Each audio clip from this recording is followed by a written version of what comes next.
Postmortem കഴിഞ്ഞ് ഇന്ന് 3 മണിക്ക് അടക്കം. ഇത് അവിടെ കത്തുന്നേ ഉള്ളൂ. ഇവിടെ കത്തിക്കടക്കുക. ഇനി ആരുണ്ട്? എൻ്റെ മോൻ ആരുണ്ട്? അതേ ഉള്ളൂ. ഇവർ ഓക്സിജൻ മാസ്ക് വെച്ചിരിക്കുന്നു, നെഞ്ചിനിട്ടിരിക്കുന്നു.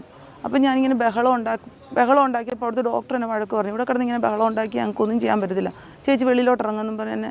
നമ്പർ 1 കേരളം ആരോഗ്യരംഗത്ത് നമ്മൾ മുന്നിലാണെന്നൊക്കെ പറയുകയും ചെയ്യും. മന്ത്രിമാരും നേതാക്കളും എല്ലാം പുറം രാജ്യങ്ങളിൽ പോയി ചികിത്സിക്കുകയും ചെയ്യും.